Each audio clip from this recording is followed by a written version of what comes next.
In this DVD, we will take a step back in time to the beginning of the Malpas Vintage Machinery Association, born from an idea by Bill Evans and Rob Randalls early in 1971. Field Marshal HUO 986, seen here waiting to trundle the 5 miles or so up to Malpas to the very first get-together at Hampton Hall. In the spring of 1972, an advert was placed in the Chester Chronicle and the Whitchurch Herald, inviting vintage enthusiasts to take their vintage tractors, barn engines and machinery along to the event.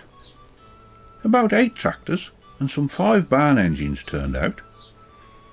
There was an opportunity to plough, and HUO 986 did some serious winching. A decision was taken to hold a full rally in September of 1972. This would be fixed as the second weekend, 2 weeks after the Bishop's Castle rally, giving the steam enthusiasts time during the previous weekend to move up to Malpas and get themselves set up.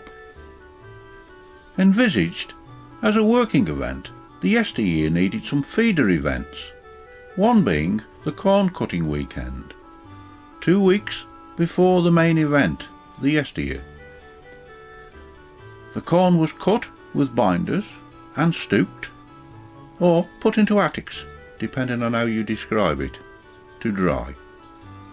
Then loaded onto trailers and ferried to the threshing area at the yesteryear on the day, where members of the public could see the grain being separated and the straw baled into the big wire-tied bales. Many members of the public would never have seen this process in close-up before. I did work with the threshing gangs in my youth. The one thing I do remember was the farmers' wives really pulling out the stops on the quality of the food that we were served up at midday. I'll never forget the great Irish stews with warm, fresh bread, daubed with fresh, home-produced butter. Heavy horses to donkeys. The big decked-out shires are an assured crowd puller. Travelling milk cart, or should that be the milk float, and an interesting apple crusher, donkey powered, in full working mode. The wet crushing wheel and the chap with the jug indicate samples are ready for tasting. Bull-tapped caravan of the travelling community, and the big fierce looking dog. Number 26. Would that be a very early registration number or a company number? The traction engine section is very well supported with a wide selection of exhibits. It is claimed the traction engine rally started with a challenge to race for a firkin of beer in the early 1950s, about 1952. An article in the Meccana magazine reported it in detail and does make for very informative reading. If possible, would be worth a reprint.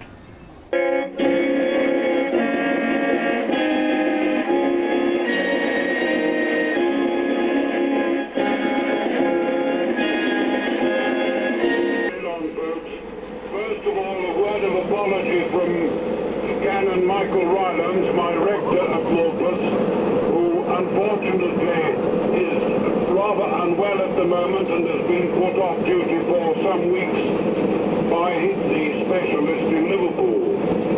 I've been landed with this job very unexpectedly, but I must admit that when I was told it was something to do with the steam engine rally, I became rather intrigued, so here I am, full of steam. Not all the engines in steam are full size. On show are some fine examples of the model maker's art. The fairground organs and the very old steam gallopers, plus many other old style fairground attractions. add to the atmosphere. You have to savour to enjoy it.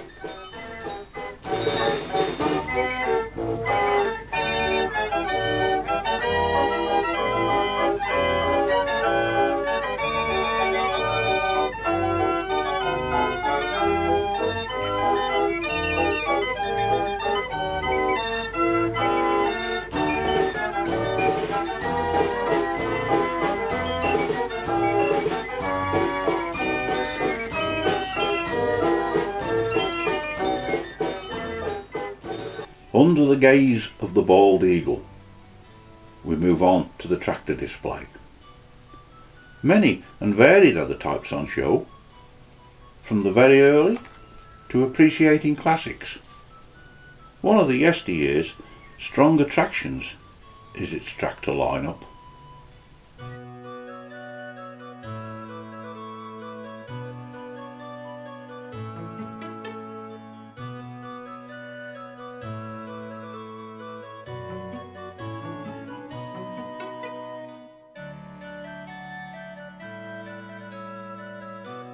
Commercial vehicles range from steam-powered to heavy haulage, plus lighter vehicles, vans, fire engines and coaches.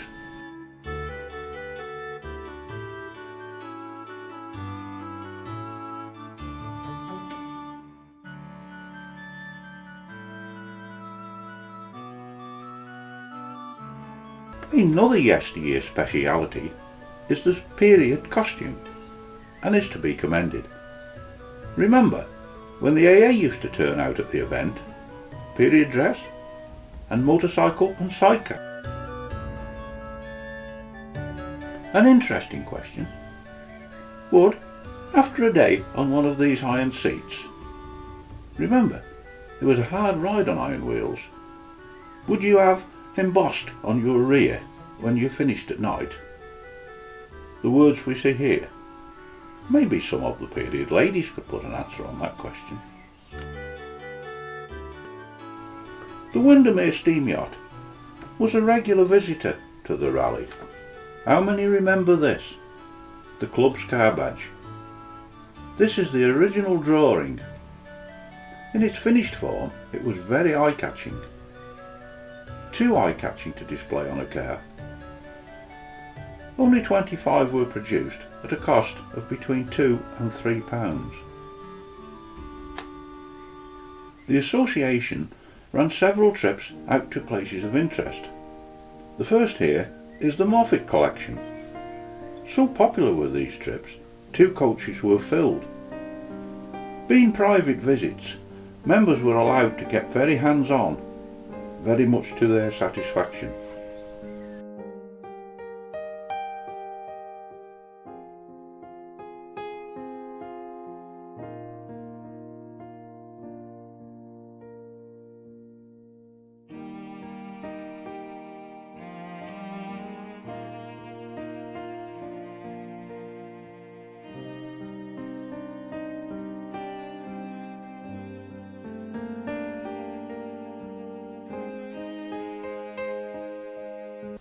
The Vintage News was born. There is a very interesting article in this one, covering a trip to a sale in the snow, well worth a reprint. And the Saturday night entertainment, remembered with a lot of affection.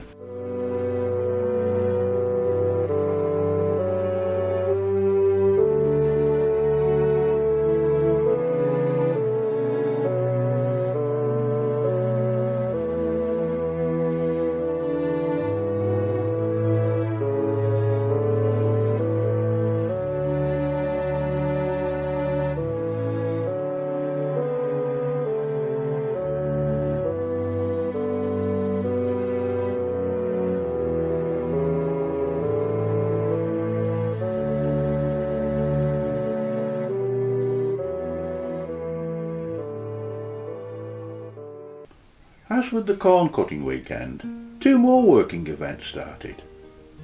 The hedge laying contest, helping to keep this old art alive.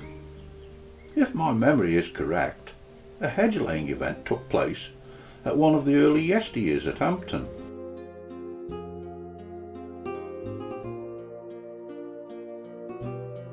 The horse and vintage ploughing draw good numbers of entries. In the early days, they were not intended as public events. Spectators, though, were welcome. A wide variety of outfits could be seen working, ranging from the have-a-go to the highly skilled World Championship level.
Judging done, and the sought after silver was heading for the display sideboard.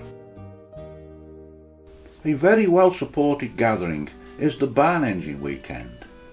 The setting on Larkton Hill was pure period, with music from the pianola, the tuttering and banging of so many engines. It really sets the atmosphere for this weekend.